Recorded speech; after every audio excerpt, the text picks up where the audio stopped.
Welcome to sitza.com. Bohr's model of the hydrogen atom. Dear students, we know before the Bohr's model of an atom, it was the Rutherford who proposed that atom has a small nucleus, a positively charged nucleus, and electrons are revolving around the nucleus in the circular orbit. But one of the main drawbacks of the Rutherford's model of an atom is that it could not explain the stability of an atom. Hence, it was the Bohr who proposed a new model of an atom. And today in this video, we're going to learn the different postulates of the Bohr's model of an atom. According to the Bohr, it says, in an atom there's a nucleus, and around the nucleus there are certain circular orbits, and the energy of those circular orbits is fixed. That means there are certain orbits whose energy does not change. So when electron is present in those stationary orbits, energy of the electron does not change.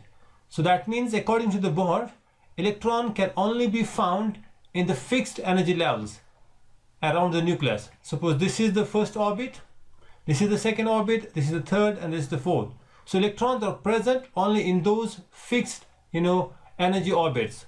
These are called as the stationary orbits.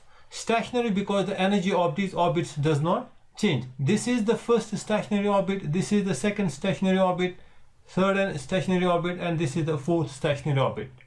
The energy of these orbits remains fixed. It doesn't change. That's why we call them as stationary orbits, right? So they're called as stationary orbits. So as long as the electron is present in a particular stationary orbit, it will keep revolving around it without any loss or the gain of energy in this orbit. And the energy of these different stationary orbits, we can calculate it by the formula negative 13.6 Z square, which is atomic number, n square electron volts per atom. How we got this equation, we're going to learn it in the next video. Right now you just have a look at this equation. You can calculate the energy of the different stationary orbits. Suppose you want to calculate what is the energy of the first stationary orbit, n1. Okay, this is the first stationary orbit. What is the energy of the first stationary orbit? So energy of the first stationary orbit for the hydrogen atom, which has the atomic number 1, will be equal to negative 13.6. Atomic number of the hydrogen is 1, n1 again, so this is 1. So that means the energy of the first orbit of the first stationary orbit of the hydrogen will be equal to 13.6 electron volts per atom. The energy of the second stationary orbit will be negative 13.6 by n square. Here is 2, because we have n2, so it is 2 square is 4, so it comes out to be negative 3.4 electron volts. That means the second stationary orbit has an energy of minus 3.4 electron volts per atom. This is the energy of the second stationary orbit. So we will learn about it in more detail. The point here is, according to the Bohr, it says that electrons are only present in those stationary orbits, right? Electron cannot be found in between these two stationary orbits, right? It can be either present in the first one, in the first stationary orbit, second, or the third.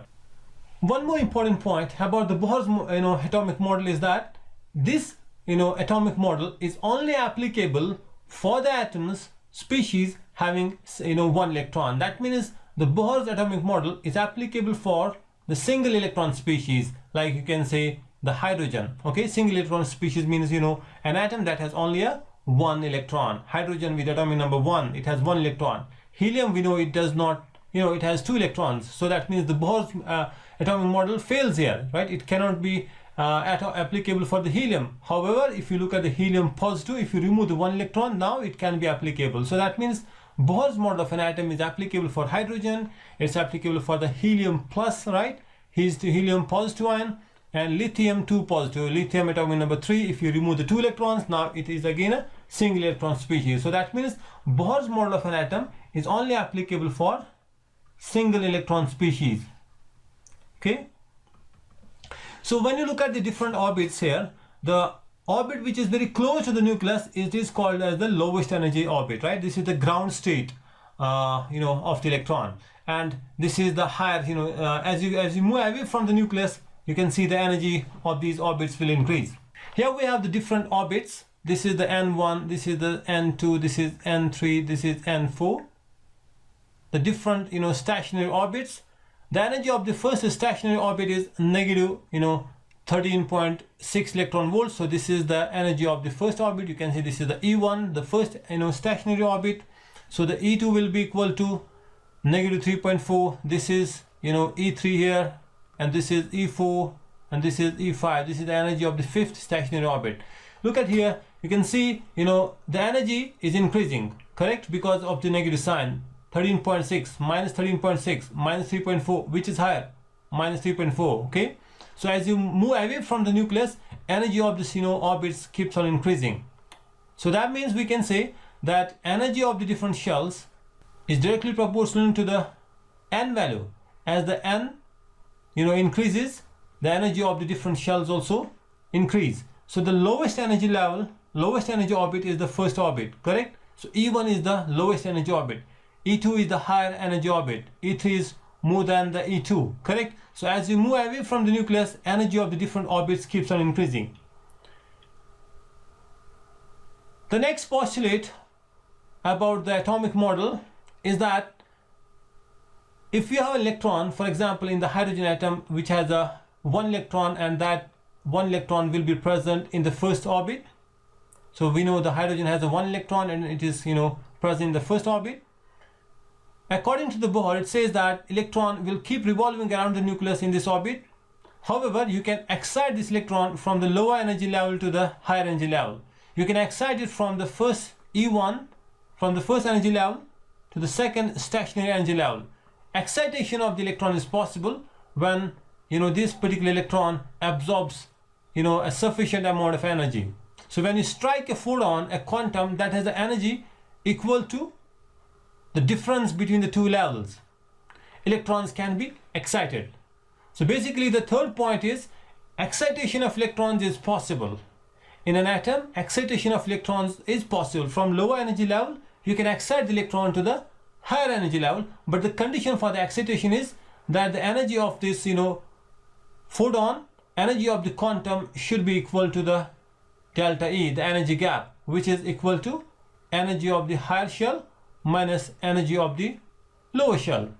So when the energy of this photon matches with the energy gap between the two shells, excitation of electron is possible.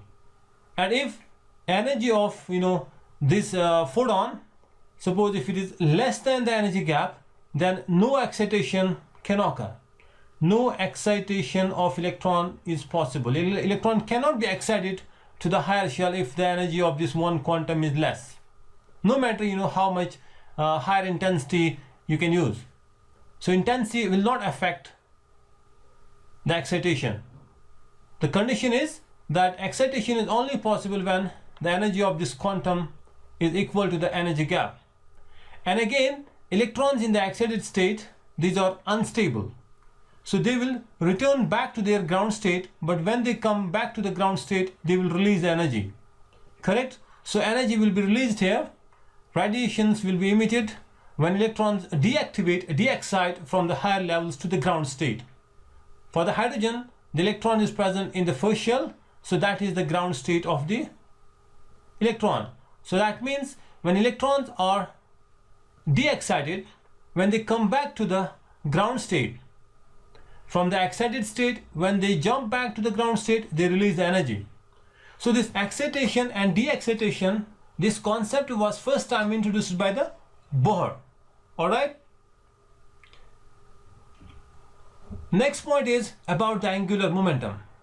Bohr says if we have electron, it's revolving around the nucleus in the circular orbits. So suppose this is the electron in the first orbit, it has some radius there, it has some mass, and it has a velocity also. So due to the circular motion, it has some angular momentum. Okay, due to the circular motion of this electron, it has some angular momentum, and we know about the angular momentum, which is equal to mvr. If you have an object, it's moving in a circular motion, for example a body with the mass m, velocity v, is moving in a circular motion that has a radius of r, the angular momentum will be mvr. The angular momentum of this object will be equal to mvr. According to the Bohr, it says that the angular momentum of an electron is also quantized. Just like energy of the electron, it can be fixed. Angular momentum of an electron is also quantized, and it can be calculated by the formula nh by 2 pi, while n, it can be 1, 2, 3, like that, and h by 2 pi is a constant, right? This is a constant. So that means if you have an electron present in the first shell, in the first ground state, so what will be the angular momentum? The angular momentum of the electron will be h by 2 pi. Electron in the second shell, in the second energy level, will be h by pi. In the third, it will be 3h by 2 pi. So that means the angular momentum can have also fixed values. The angular momentum of electron in an atom is also quantized. Hope you understood the different postulates of the Bohr's model of an atom.